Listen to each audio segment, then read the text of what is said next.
परत आता अशोक काहीतरी टाईमलाईनला नाही खराब करायचं.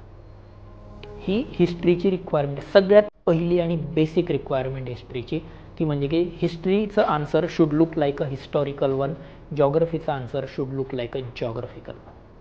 आणि मग याची नस काय असते प्रत्येक विषयाची, तर याची नस आहे ती म्हणजे क्रोनॉलॉजी.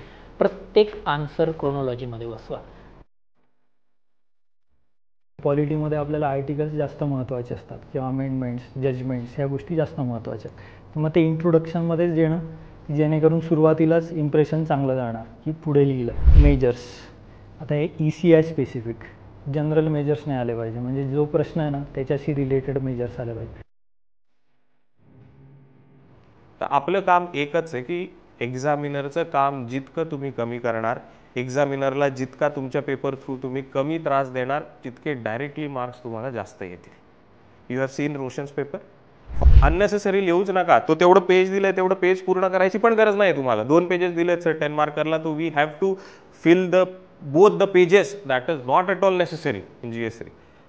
मला काय एक्सपेक्ट आहे ते तुम्ही लिहिलंय का? आता पहिले जे 2 कंपोनंट बघितले आपण, इकॉनॉमी आणि ॲग्रिकल्चर, हे दोघी कंपोनंट प्रिलिम्सला ओव्हरलॅप आहेत. 100% प्रिलिम्सला ओव्हरलॅप आहे. Standard flow which is called as introduction and the mid part and it comes to the conclusion.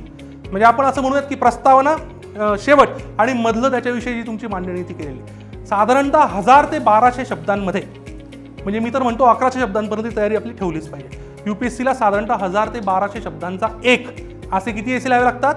2. इथे तुम्हाला कंटेंट, स्टाईल, क्रिएटिव्हिटी आणि fact. The essay should not be in bookish language my dear friends. The essay is never expected to be in bookish, म्हणजे पुस्तकी भाषेत नको. तो स्व अभिव्यक्तीच्या स्वरूपात असतो. It is always going to be self level expression. आता समजा पुढच्या 1-2 महिन्यात हे सगळं ओली टर्टल दिसला, मी तो न्यूजमध्ये घेतला, कव्हर केलं, मग याच्यानंतर परत न्यूजमध्ये दिसला ना तुम्हाला, तर तुम्ही लगेच विचार करायला पाहिजे की अरे सरांनी ओली टर्टलचं आयुष्य स्टेटस व्हल्नरेबल सांगितलं होतं. अच्छा, मग ते लक्षात यायला पाहिजे. त्याच्यानंतर तुम्हाला हे लक्षात यायला पाहिजे की अच्छा, याच्याबद्दल सरांनी अरिबाडा टेक्निकबद्दल बोलली होती की which is related to this olivated turtles. मग तुम्हाला हे कळायला पाहिजे की अच्छा, ओलिव्हेटेड टर्टल्स फक्त इंडियात नाही सापडत, पॅसिफिक ओशनमध्ये पण सापडतात. सो UPSCमध्ये प्रश्न टाकला की olivated turtles only found in India, it is a wrong statement. So हे थिंकिंग डेव्हलप